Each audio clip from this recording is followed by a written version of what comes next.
Hi everyone, a long overdue video for you today. I'm going to be replacing spark plugs in my 2017 M3, the F80 generation, and the same procedure applies to the whole F80X lineup, so F80, F82, F83, plus the F87, which is the M2 competition generation, essentially the S55 engine.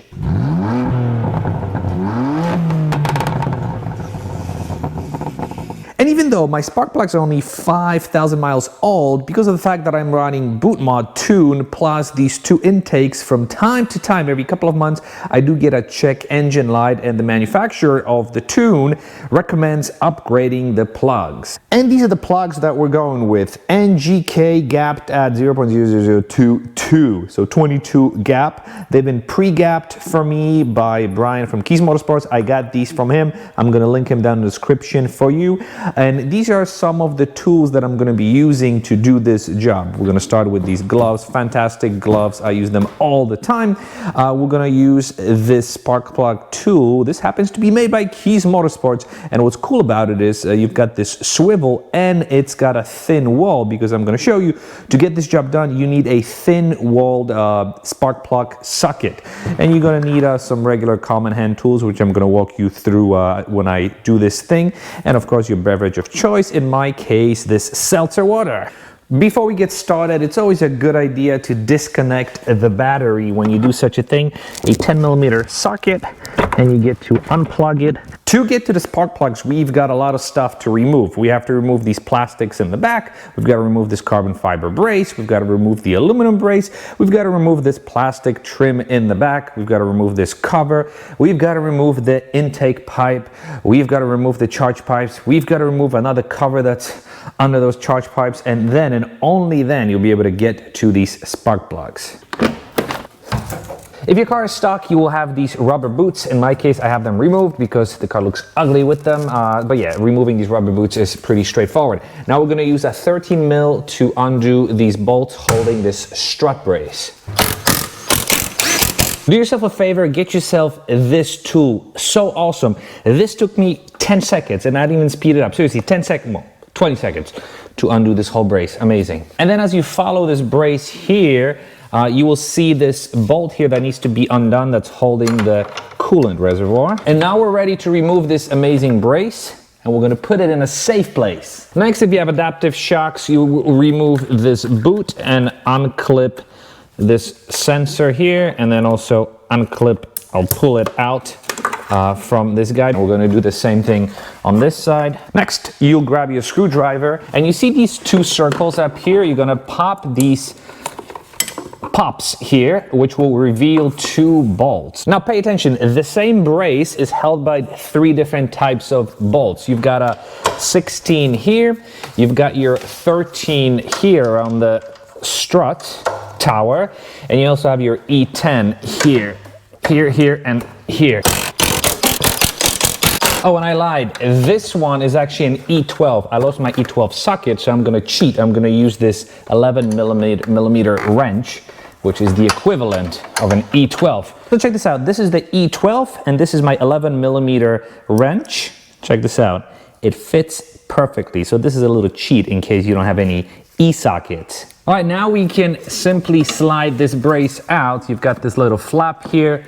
It goes up and out. The last thing with this camera angle is this cover. We're just gonna simply pop it up. The next piece of the puzzle is this piece, only because this is an inline six engine. It actually goes deep right by the firewall, so we have to get to that spot. In order for us to get to that spot, we have to remove this plastic, and this plastic is held using these 10mm. There's one, two, three, and then 1, 2, and 3. 1, 2, 3.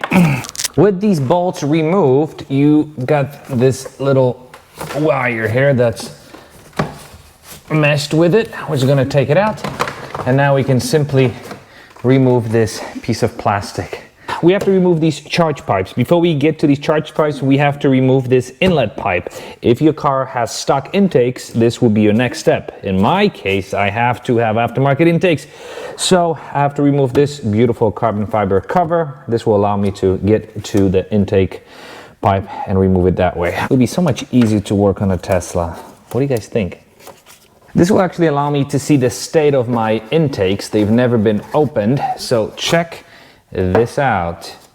Not bad, very, very clean, kind of wiggly. So what we're gonna do is we're gonna disconnect the sensor and we're gonna remove the whole intake actually. Pop out, there you go. Look how beautiful, super, super clean. Still, there's some dirt over here. Beverage break. Oh yeah. Next, we're gonna remove this intake pipe, and it comes in two pieces. You can see there's a little screw over there, which will allow me to loosen up a clamp and remove it. Okay, and I can simply just pop it out. The next step is critical to prevent internet warriors from bashing you. You put a little towel in your intake tube, just in case you drop or happen to drop anything. I gave in and I decided to remove this intake. And check this out. So this is your E10, and now you can easily spot this one right there. A lot of you will love me for this. If you do not have an E10, you can use, believe it or not, an 8mm. In my case, I'm gonna use this angle tool from DeWalt. It's super, super handy, but check this out. It's this thin-walled 8mm socket that literally just clamps right on top. You ready? Look. Yeah. Look at this. It's ingenious. And you know what? I'm gonna patent it as my TLG idea. Check this out. How cool is that? When you fully loosen it up, you cannot remove this bolt only because it comes out with the charge pipe. So if the charge pipe is already loose, especially loose up top, you can simply unplug it from the top and then it'll come right out with this bolt. Check this out. You see, so you take it out as a piece because you cannot simply pull it out. It's gonna get in the way. Check this out, people. I asked my wife to hold the camera because I wanted to show you my ingenious idea. Look, see? No bending or anything. I'm undoing that nut, or that bolt rather. See? This is how I'm doing it. You see? Twisty, twisty, twisty. Works like a charm. And now the moment of truth. I think this is the best angle for you to see it. I should probably slide this whole coupling. Ah, there we go. So we have to remember that this one comes out with the coupling, but check this out, just like on the other one, this one stays intact. We're gonna cover the holes with these towels just in case we drop something. And now, this is actually quite easy. We're going to remove these wire clips. There we go. And this will allow us to simply pull this cover back, revealing what we came here to do. So we are finally at the fun stuff. These are your coil packs. You've got 6 of them because you have 6 cylinders. To remove it, you simply pop it open and this will reveal this plug. You're gonna slide it out of the way. It simply just slides out. And then this is designed to put your finger in here, but we can use this wrench to help us get it going.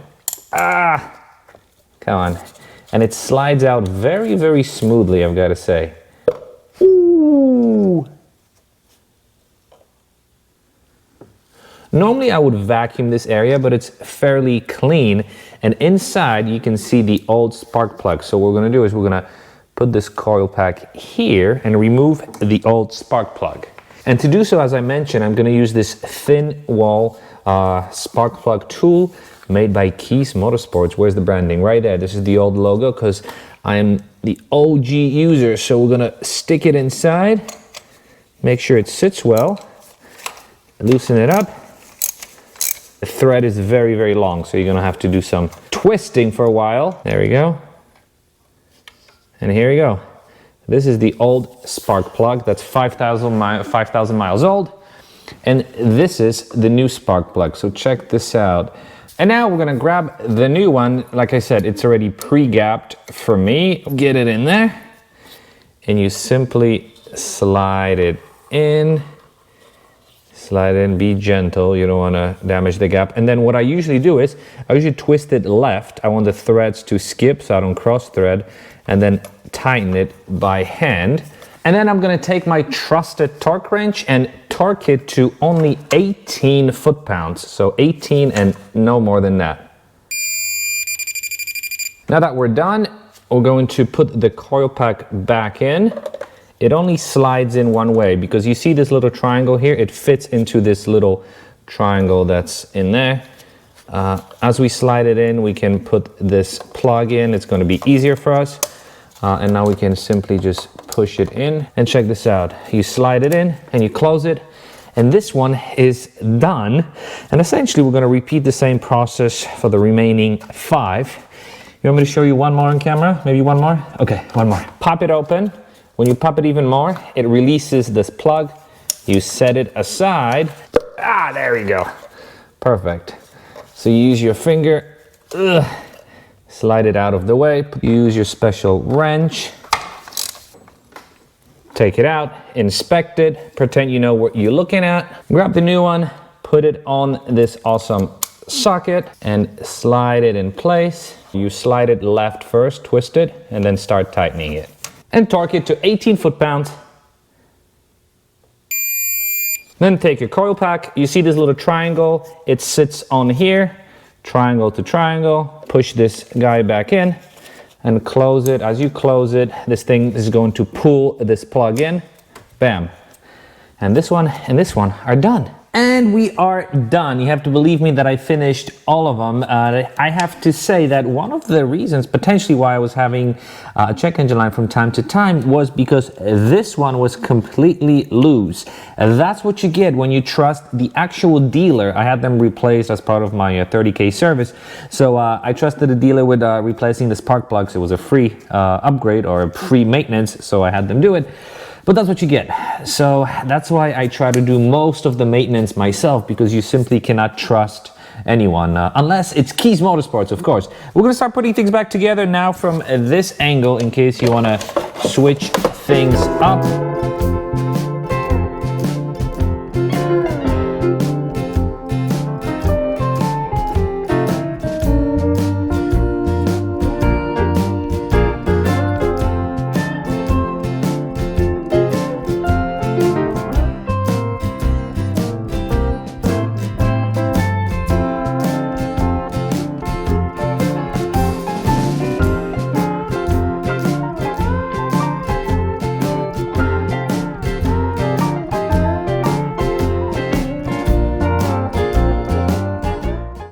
For the most part done. They say if you don't have any leftover parts, you did it wrong. In my case, I have this leftover part only because I forgot to put it on before I put the brace back on. So I have to take the brace off and put it back on, but I'm not going to do it now in front of you. Once this cover goes on, and then I can put these plastics in the back, but that is super straightforward, and I hope if you are tackling this job, you know how to put the plastics back on.